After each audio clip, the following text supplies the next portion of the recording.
Продължаваме празнично настроение. Това е Българското национално ДАРИК радио. Днес провеждаме нашият 12-ти поред благотворителен търг. Благодаря на всички колеги от охраната до висшето ръководство, защото застава зад нас.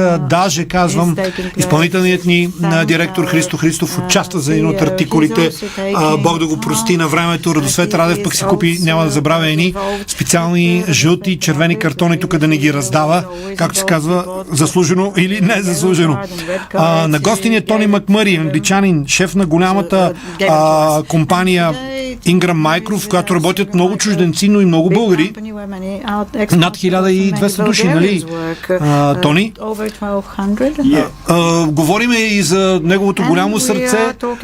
Той е човек, който качва заедно с непознати хора, които кани в името на фундация за нашите деца 56 български върхове над 2000 метра. Кой беше последния, който качи и как хората могат да станат част от твоята група? Последния връх, който качихме, само да избъркам името, мисля, че се нарича Страшния зъб и е близко до Мальовица. Близо до Мальовица в Рила. И причината да е толкова страшно беше, че трябваше да използваме въжета и ни трябваха 5 часа 9 души да се качат по въжетата.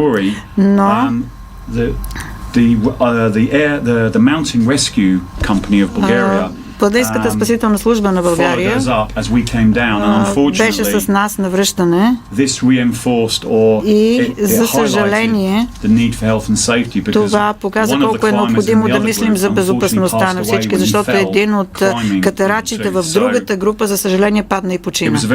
Така че това много ни отрезви. Основният приоритет, когато качваме върхове, е безопасността. Задължително. Каква финансова подкрепа сте дали до сега на фундация за нашите деца?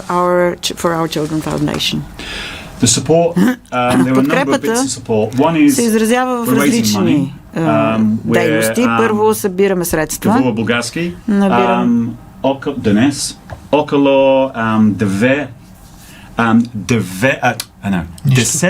около 10 хиляди лева. 10 хиляди лева. Браво. So there's money. Така че средства. There's awareness. Информираност. And also one of the key things is to make едно от най-важните неща the people climbing aware of хората, what are they doing it for. качват върховете, да where знаят possible, защо го правят. We want them to be Тоест, exposed искаме, когато е възможно, те fostering their helping with да си дадат сметка, че помагат на деца с увреждания, на хора в неравностойно положение. Така че, когато сме в планината, ние знаем, че го правим за кауза.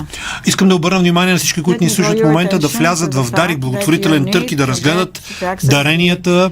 Благодаря специално на фирма Ивентас. Те ни дариха много детски стоки, към които няма кой знае какъв интерес, но искаме да го вдигнем. Давайте. Това са неща, които може да вземете за децата си, за подаръчета на деца. А да не говорим, че като цяло всички наши продукти стават перфектно за коледни подаръци. Тони, виж това, знаеш какво е черното е там горе до иконата? До Pink Floyd. Знаеш, това е кафето на Христо Стоичков. Стоичков Coffee. With a little bit. No, pot. No. Stoichkov coffee, no. The 1994 World Cup in the USA. Световното през 94-та в Съединените щати. What do you remember from that? What I remember is спомням си, England were not there. Че Англия не участва. Anglia not there. Не бяхме там. And I remember watching from my house in England. И си спомням, че гледах от къщи в Англия. Един човек, който в последствие разбрах, че е Стоичков. И той вкара много голове, прекрасни голове, гола срещу Германия и много други. За мен той през 90-те години беше най-добрият играч. И след това в Барселона, в България, вярвам, че той спечели златната топка. Това е само едно от отличията. Но като британец, който гледаше футбол, Стоичков беше върха. Да, допада ви на вашата душевност. Вие, англичаните, не сте хора в кутия. Вие обичате, вие уважавате тоя, който виждате, че се раздава на терена. Вие ръкопляскате на играч, който ще спечели тъч. Exactly. And Bulgaria, as I know, точно така, in 1994, a very small nation, през I knew very, very little. Беше малката държава, за която никой не знаеше нищо. Бях чувал за високия скок от 90. I knew about the weightlifters, I knew about the wrestlers. Стефка Костадинова. Знаех за борците и щангистите на България. But all of a sudden, this short guy who used to turn on a sixpence човек, който можеше да се върти във всички посоки и можеше да вкарва от всякъде, просто завоюва екраните на телевизията. Ти знаеш, че той е вдъхновил и Джей Кей Роулинг да направи Виктор Крум в Хари Потър, който и беше изигран от българин. Да, мой приятел Станислав Яневски, когото са намери в Англия. Там са го намерили кастинга. Квидич ли играеха? Една игра Квидич. The game of Quidditch. Точно така играеха. Ами ние българите сме навсякъде. They're everywhere. Да. I was in San Francisco. Бях в Сан Франциско през 2019 and I hired a bicycle. И си наех велосипед. I went to collect my bicycle. Отидох да си взема велосипеда. And I looked at the man. Погледнах човека. Той ми каза, че се казва Димитър. Попитах, българин ли си? На български. He couldn't speak Bulgarian. Той не може да говори български, защото беше американски българин. И после в продължение 5 минути си говорихме и аз му казах, българите са навсякъде. Две думи за компанията, как се справят българите като работници. И също така, знам, че почти не минава Коледа в Ingram Micro, в която да направите някаква благотворителност. Точно така. We have more than 1,300 people. Имаме повече от 1300 служители. Близо до мола. I'm very proud. На Цариградско. I'm very proud of my team. Нашата централа много се гордее с екипа, защото те са професионалисти. Възможността, умението на българите да се справят с технически задачи. Добри сме с цифрите, счетоводители. We are good with numbers, good accountants. Да, с цифрите. Аз самия съм счетоводител и имам много българи. Фактури. Когато дойдох в България, не си дадох сметка, че трябва да си купа много писалки. Моята писалка Мон Блан никога не е била толкова използвана, колкото тук. Супер. Тази година какво ще правите за Коледа? Миналата година разиграхте едно телевизионно шоу. Мисля, че беше като 2 капки вода или нещо подобно. Тази година за коледното ни тържество, както винаги, Ники, вие участвахте предишни години. Кой ще стане милионер? И ми зададохте много труден въпрос. Каква е националността на Джонатан Асов? Where was he born? Къде е роден? Не е Ямбол, не е Лондон. Ню Йорк. Точно така. Тази година ние преместихме мястото, където ще се проведе събитието, тъй като Лили ще пее в НДК, така че трябваше да изберем друго място. В събота вечер имаме прекрасни изпълнения. Аз ще бъда домакин. За съжаление, Ники, вие не бяхте в състояние да дойдете, но ще отбележим още една година пълна с предизвикателства, но много успешна. Бобка, може ли да подготвим една Лили Иванова за финал, тъй като утре Тони ще отиде? Какво знаеш за тази изпълнителка? Значи ние говорим вече тук за светините. Стоичков. Ще питаме и за Гунди. Голям наш футболист. Вкарал гол на Англия на Уембли. 68, нали, Бобка? 68. I've got the program. Да, имам програмата. I have the program. Програмата. Значи, но не е подписана от него. Ето, настръхвам и сега ЦС Карно ти казвам. Гунди тръгна от центъра, мина 3-4 и вкара. Even when I'm talking about it. And he passed through 4 or 5 and then he managed to score. Да, наистина. Великият отбор от 66-та година, през 68-та беше бит от българския екип. Но въпросът беше за Лили. Earlier this year, I watched Tom Jones. В началото на годината гледах Том Джонс в НДК. И това, което знам за Лили е, че тя е женския вариант на Том Джонс. Не съм я гледал на живо, не познавам песните й, така че очаквам с нетърпение да науча малко повече и да стана малко повече българин, като я гледам. Така че ще мога да кажа на българите, че съм гледал Лили в НДК. Първо ще получиш голямо вдъхновение. You will get a lot of inspiration.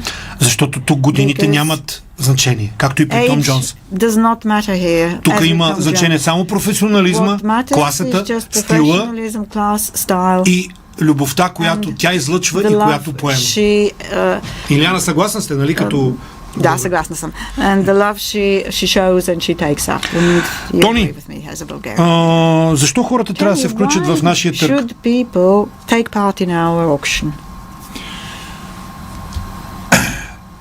At the moment, в момента, again, here in Bulgaria, тук в България, across the population, a number of people в населението има много хора, които са засегнати от най-различни и това са от различни сегменти на обществото, но имат проблеми с парите, имат някакви лични неудачи и други. Други части на обществото има хора, които живеят добре. И възможността тук е за онези, които имат какво да дадат, вместо да инвестират в нещо егоистично, да похарчат малко пари и да инвестират в онези, които нямат толкова голям късмет. Така че за това става дума. Абсолютно благодаря ти за този отговор. Колко коли може да кара един човек? 10? Имаш ли 10 гаража? Do you have 10 garages? I've got one car and I drive it on the right-hand side of the road, not the left. Една кола, карам я с дясно кормило, не с ляво. Тоест, това ти стига, нали? You think it's enough? It's more than enough. Повече от достатъчно. It's more than enough. The impact that some piece of money to a more disadvantage is tenfold. Една определена сума пари върху някой човек в неравностойно положение 10 пъти по-голямо, отколкото ако ги похарчите за себе си. Абсолютно, съгласен съм. Каква година изпращаш ти лично, в личен план? What was this year like to you personally? The year itself was my 5th year here in Bulgaria. Беше петата ми година тук в България. I renewed my residency. Поднових си разрешителното за престой. I'm investing. Кой е объркал? Някой от външно министерство ли? Who made the mistake? Someone in the foreign ministry. I'm investing in a second property. Инвестирам в втори имот, така че бъдещият ми живот ще бъде тук в България. А като предприятие ние продължаваме да се разширяваме. I recently won an innovation award for Forbes. Спечелих награда за иновация в Forbes и казах на присъстващите,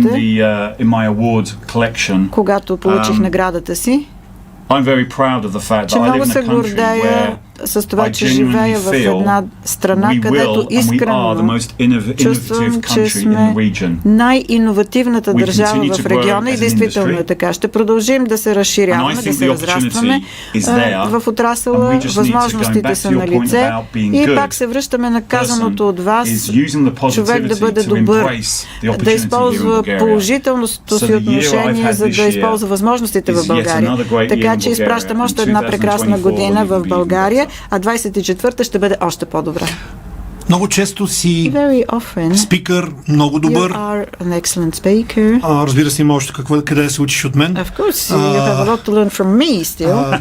На TED, на различни, на Forbes. Какво казваш на тези хора обаче, които са, така да се каже, от твоята кръвна група, менеджери, CEO-та? На тях какво казваш? На тях какъв пример даваш? Думата, която искам да използвам тук е бъдете себе си. Бъдете истински, бъдете такъв какъвто сте, когато сте с приятели.